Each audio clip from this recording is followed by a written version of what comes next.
We are studying the energy flow in an ecosystem.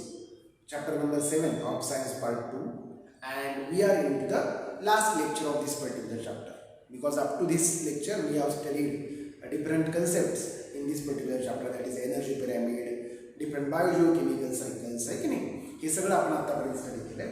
आजच्या lecture मध्ये आपल्याला अजून दोन बायोजिओकेमिकल सायकल स्टडी करायचे होते, oxygen cycle, nitrogen cycle, and then we will finish the chapter. So काल तुम्हाला आपण फर्स्ट जे सायकल होतं बायोजिओकेमिकल सायकल ते शिकवायला सुरुवात केली होती, ज्याचं नाव होतं कार्बन सायकल. कार्बन सायकल काल सर्वांना समजले.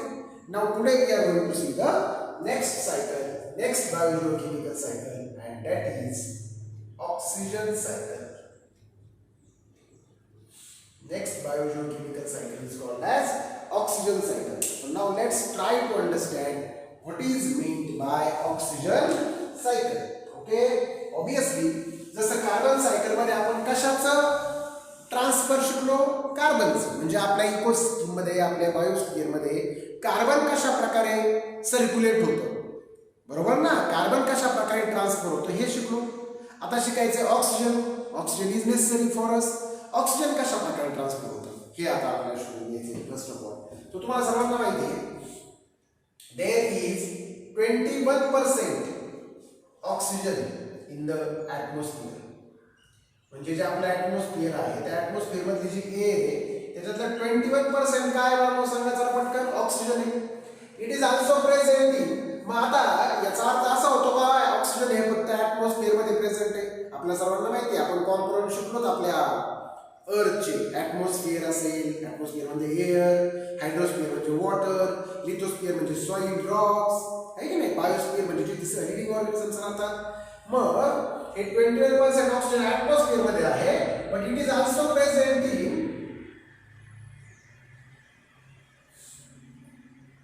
हायड्रोस्फिअर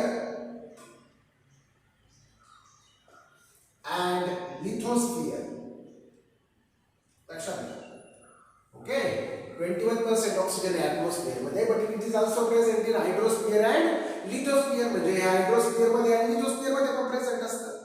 मग ह्या सगळ्या ऑक्सिजनचं सर्क्युलेशन आणि रिसायकलिंग कशा प्रकारे होतं याला म्हणायचं oxygen cycle.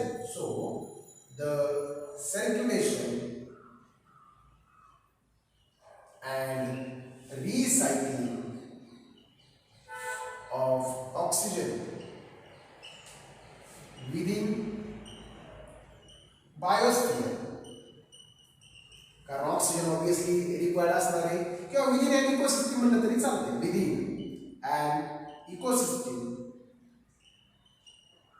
Is called as oxygen cycle.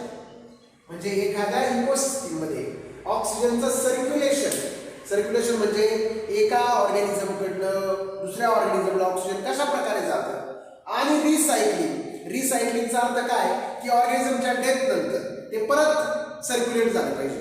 So थोडक्यात जर अबायोटिक कडनं बायोटिकला आलं पाहिजे तर ते परत अबायोटिक कडे गेलं पाहिजे. सो रिसायकल झालं पाहिजे, म्हणजे वेस्ट होता कामा नाही, ते परत यूज केलं गेलं पाहिजे.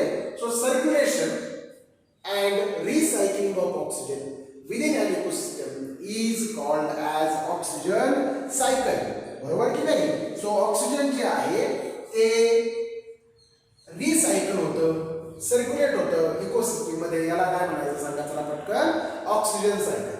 बरोबर.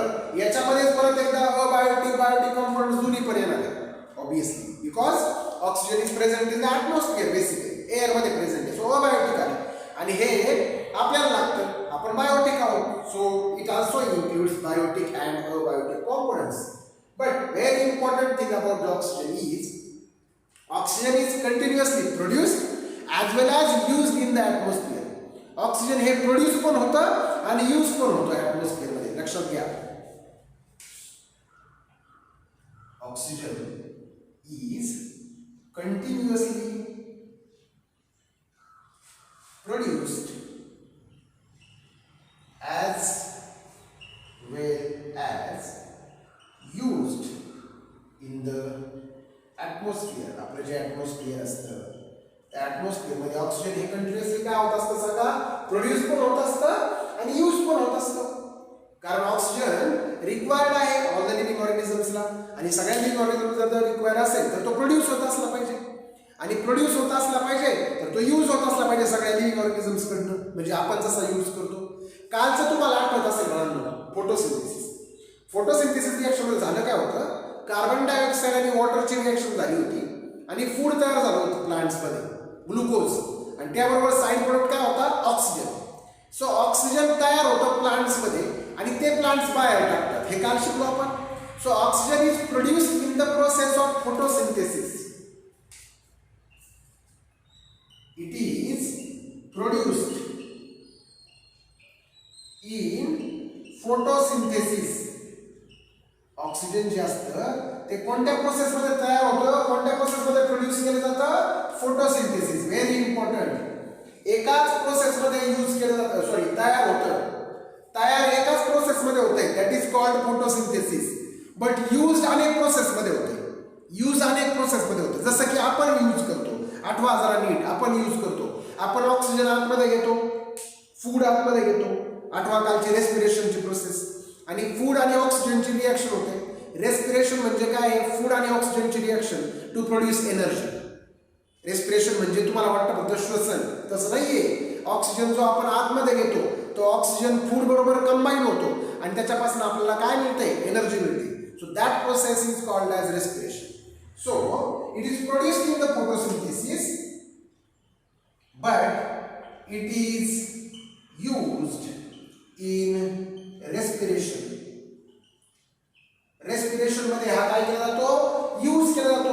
बरं, आता असं आहे का रेस्पिरेशन मध्ये यूज केला जातो, तर अजिबात नाही. कंबशन मध्ये, डिकम्पोजिशन मध्ये, करोजन मध्ये सुद्धा यूज केला जातो. It is use in the respiration.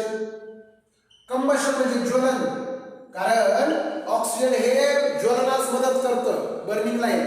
काही पण जाळायचं असेल ना तर ऑक्सिजनची आवश्यकता असते, ऑक्सिजन मिळालं नाही तर ते जळणार नाही. सो कंबशन, त्यानंतर करोजन, त्यानंतर decomposition etcetera.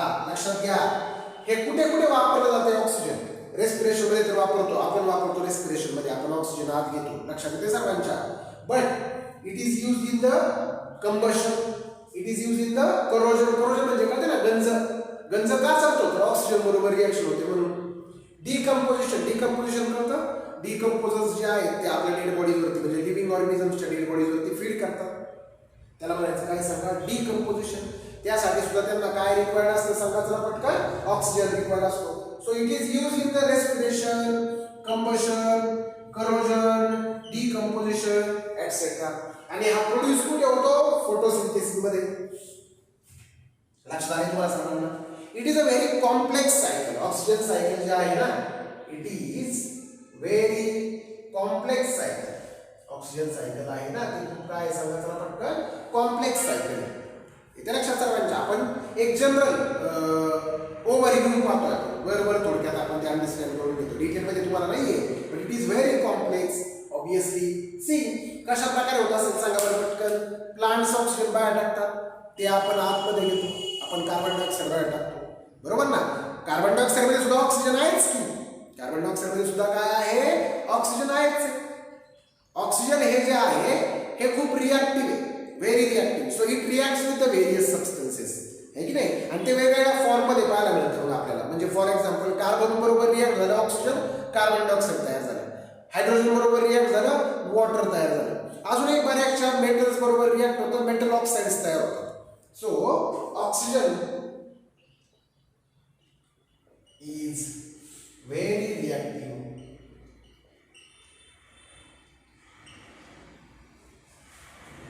as it reacts with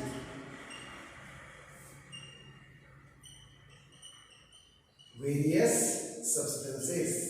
खूप जास्त रिॲक्टिव्ह आहे आणि ते वेगवेगळ्या सबस्टन्सेस बरोबर काय होत असतं, रिॲक्ट होतं, आहे की नाही. It is present in the form of oxygen gas, carbon dioxide gas, H2O and other inorganic compounds. Inorganic compounds म्हणजे कार्बन सोडून बाकीचे सगळे compounds. So it is present in the form of oxygen, carbon dioxide, water and other inorganic compounds. Some microbes also use oxygen for respiration. They are called as aerobes. Microbes use oxygen for respiration are called as aerobes. Microbes use oxygen for respiration are called as aerobes. And whereas some microbes म्हणजे microorganisms, काही microorganisms oxygen use करतात respiration साठी, त्यांना म्हणायचं aerobes. Microbes do not use oxygen for respiration are called as anaerobes. Okay, microbes do not use oxygen for respiration are called as anaerobes. जे microbes oxygen use करत नाही respiration साठी त्यांना काय म्हणायचंय? अनएरोब्स म्हणायचे. जे यूज करतात त्यांना काय म्हणायचं? मला सांगा, एरोब्स असं म्हणायचं. येथे लक्षात सर्वांच्या. सो ऑक्सिजन हे खूप इम्पॉर्टंट आहे. It is also use in the production of carbohydrates, fats, proteins, है की नाही? सो ऑक्सिजनचे युजेस खूप सारे आहेत. Oxygen is used in synthesis of carbohydrates, fats, proteins.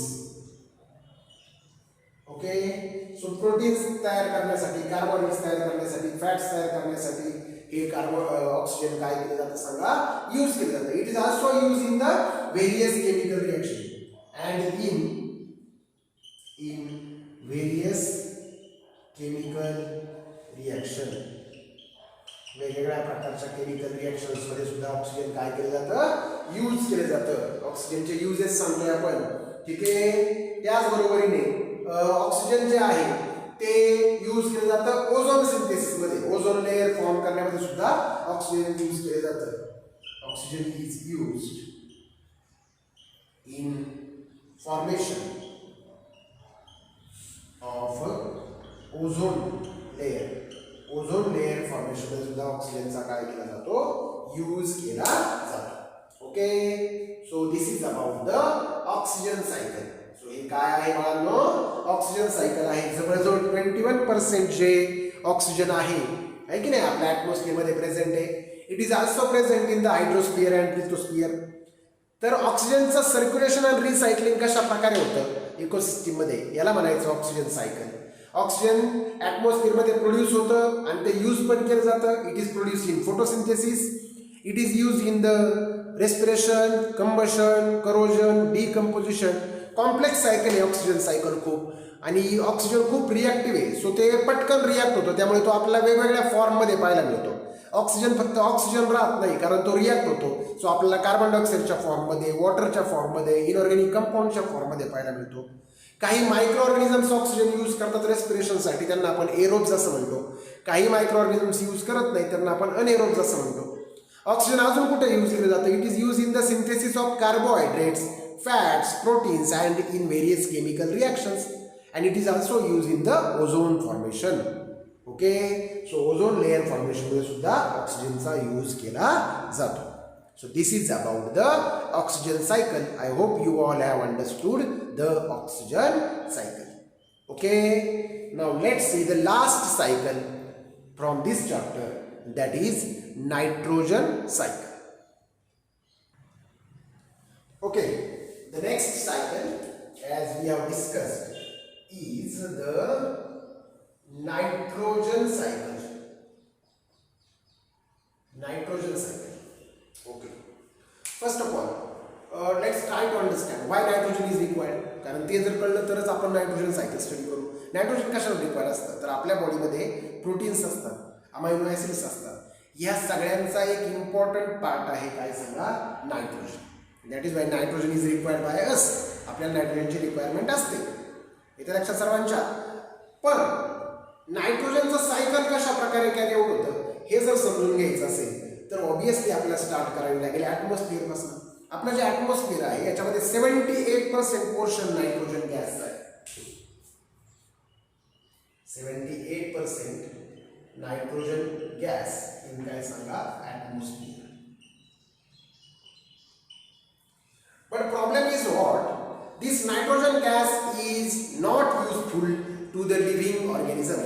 Most of the living organisms cannot use free form of nitrogen gas. This is the free form of nitrogen gas. Free means what? Only nitrogen is present in this. So, very important point. Most of living organisms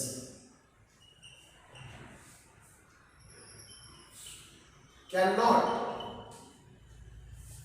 use this nitrogen gas. म्हणजे हा जो free form of nitrogen gas आहे हा most of the living organisms use करू शकत नाही. It is not useful to them even to us also. आपल्याला सुद्धा युजफुल नाही आहे हा नायट्रोजन गॅस. आता मग प्रॉब्लेम आहे, नायट्रोजन गॅस युजफुल नाही आहे बट नायट्रोजनचे कंपाऊंड्स युजफुल आहे. Understand it. Nitrogen gas is not useful to us but the compounds of nitrogen is useful to us. So ह्यालाच म्हणायचं आहे नायट्रोजन सायकल. पहा कशाला सांगतो आता मी. हा जो नायट्रोजन गॅस आहे ना हा व्हेरियस नायट्रोजन कंपाऊंड्स मध्ये कन्वर्ट झाला पाहिजे. कारण nitrogen gas is not useful to us but nitrogen compounds are useful to us. So what is the definition of nitrogen cycle? The circulation and recycling of nitrogen gas into various nitrogen compounds through various biotic and abiotic process is called as nitrogen cycle. बघा, the circulation and recycling of a nitrogen gas circulation झालं पाहिजे, recycling झालं पाहिजे into various nitrogen compounds through various biotic and abiotic process is called as nitrogen cycle.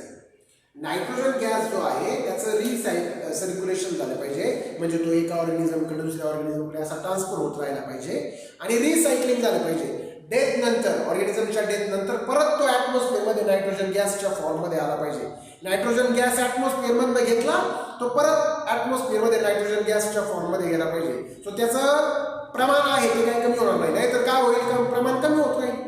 ऑर्गॅनिझमच्या death नंतर ते परत release केलं गेलं पाहिजे आणि याला म्हणायचं काय सांगा nitrogen cycle. The circulation and recycling of the nitrogen gas into the various nitrogen compounds through various biotic and abiotic process is called as nitrogen cycle. नायट्रोजन गॅसचं कन्वर्जन नायट्रोजन कंपाऊंड्स मध्ये होणार आहे पण कशाच्या माध्यमातून? Through various biotic and abiotic process is called as nitrogen cycle. So we have to understand which processes. Here I have written biotic and abiotic process. These processes are responsible for nitrogen cycle. So we have to study these processes which are involved in the nitrogen cycle. ज्या process nitrogen cycle मध्ये involve आहे त्या process आपल्याला काय कराव्या लागतील बाळांनो सांगायचं पटकन स्टडी कराव्या लागतील. ऑब्वियसली हे जे नायट्रोजन आहे हे तुम्हाला सांगितल्याप्रमाणे इम्पॉर्टंट कन्स्टिट्यूएंट आहे प्रोटीन्सचा आणि न्यूक्लिक ऍसिडचा. Nitrogen is important constituent of proteins and nucleic acid, the acid which are present in the nucleus, nucleic acids. इथे लक्षात सर्वांच्या. But it is inactive, so it does not react with the elements, other elements or substances. Nitrogen gas is not reactive, right? नाही हा काही जास्त reactive नाहीये, so it does not react with the various elements or substances. इथे लक्षात सर्वांच्या. आणि जवळजवळ सगळे organisms, all the living organism participate in the nitrogen cycle. मग आता नायट्रोजन सायकल होत असताना मी तुम्हाला म्हटलं होतं the process of recycling and circulation of nitrogen gas into the various nitrogen compounds through various biotic and abiotic process is called nitrogen cycle. मग ह्या Biotique आणि अबायोटिक प्रोसेस कोणत्या आहेत ते आपल्याला शिकायचं. So some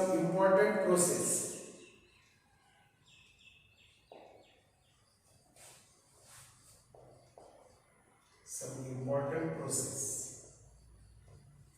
of nitrogen cycle. Nitrogen cycles च्या काय पाहिजे आपल्याला important process, and the first process is nitrogen fixation. जी पहिली प्रोसेस आहे very important is nitrogen fixation. I will tell you all the process one by one so that you will get the idea about the nitrogen cycle. First process is nitrogen fixation. Now what is meant by nitrogen fixation? आपल्या atmosphere मध्ये nitrogen पण तो कोणत्या form मध्ये gases form आणि हा काय useful नाही आहे आपल्याला. मग त्याला कन्वर्ट कशामध्ये करायचं आहे? नायट्रोजन कंपाऊंड्स मध्ये. वाचा इथे circulation and recycling of nitrogen gas into various nitrogen compounds. कारण हे आपल्याला युजफुल आहे.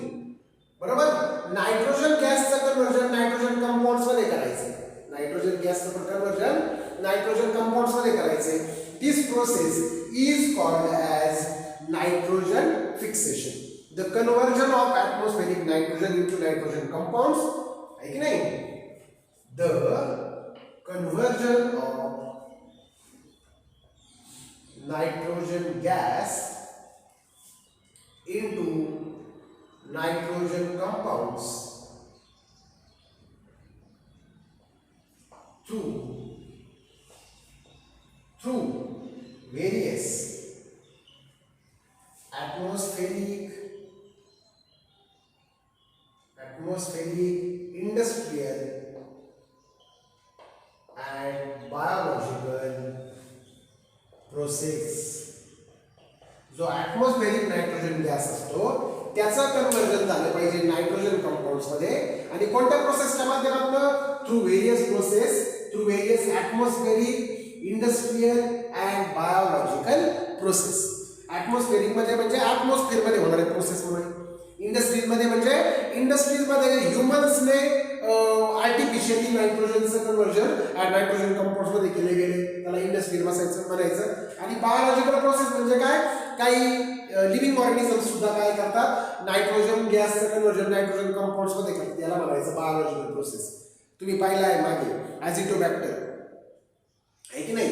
सो ते काय करत असतं? नायट्रोजन फिक्सेशनचं काम करत असतं. एक बॅक्टेरिया आहे जो नायट्रोजन फिक्सेशन करतो म्हणजे नायट्रोजन गॅसचं कन्वर्जन नायट्रोजनस कंपाऊंड्स मध्ये करतो. सो वेगवेगळ्या प्रोसेसच्या माध्यमातून होत असते हे.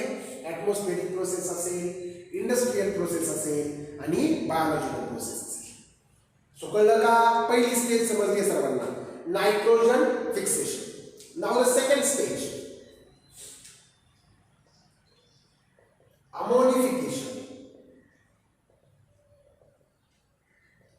अमोनिफिकेशन म्हणजे काय माहिती बाळांनो? आता नायट्रोजन गॅस जो आहे त्याचं कन्वर्जन नायट्रोजन कंपाऊंड्स मध्ये झालं. ते नायट्रोजन कंपाऊंड्स आपण यूज केले, आपण घेतले ऑब्विसली आपल्या बॉडीज मध्ये आले. आपल्या डेड बॉडीज मधनं म्हणजे लिव्हिंग ऑर्गॅनिझमच्या डेड बॉडीज मधनं त्यांच्या डेथ नंतर ते नायट्रोजन परत ॲटमॉस्फिअर मध्ये गेलं पाहिजे. मग ते कसं काय होतं? तर अमोनिफिकेशनच्या माध्यमातून आहे की नाही. The process of removal of ammonia gas through decomposition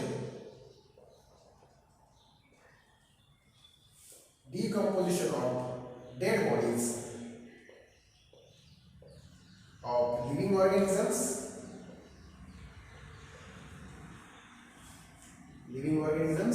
and excretion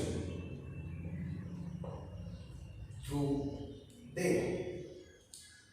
So पाच डेड बॉडीच्या लिव्हिंग ऑर्गॅनिझम्सच्या त्यांचं डिकम्पोजिशन झाल्यानंतर अमोनिया बाहेर पडतो. बॅड स्मेल येतो की नाही तुम्हाला? एखादी डेड बॉडी पडलेली असेल त्याचा बॅड स्मेल येतो. त्याचं रिझन काय असतं? डिकम्पोजर्स ती बॉडी डिकम्पोज करतात आणि अमोनिया गॅस बाहेर पडतो. त्याचबरोबरीने आपले जे एक्सक्रिशन असतं म्हणजे युरिन असेल, एक्सक्रिटा असेल, ह्याच्यातनं सुद्धा बॅड स्मेल येतो, तो बॅड स्मेल अमोनियाचा असतो. सो अमोनिफिकेशन म्हणजे अमोनिया बाहेर पडतो कशामधनं, एक तर डेड बॉडीज मधनं त्यांचं डिकम्पोजिशन झाल्यानंतर, आणि दुसरी गोष्ट की लिव्हिंग ऑर्गॅनिझम जे आहे त्यांच्या एक्सक्रीशन मधनं. So this is the second stage and that is called as ammonification. दुसरी स्टेज आहे काय सांगा चला पटकन, अमोनिफिकेशन. त्यानंतर nitrification. Okay, third nitrification. It is quite simple. अमोनियाचं कन्वर्जन नायट्रेट्स आणि नायट्राइट्स मध्ये होतं. Conversion of ammonia into nitrates and nitrites. हे नायट्रोजन कंपाऊंड्स आहेत थोडक्यात.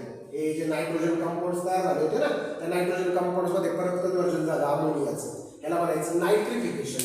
And last one denitrification. Denitrification. So what is mean by denitrification? हे जे nitrates आणि नायट्राइट्स आहेत ना, नायट्रोजन कंपाऊंड्स, त्यांचं परत कन्वर्जन होतं नायट्रोजन गॅसमध्ये. Conversion of nitrogen compounds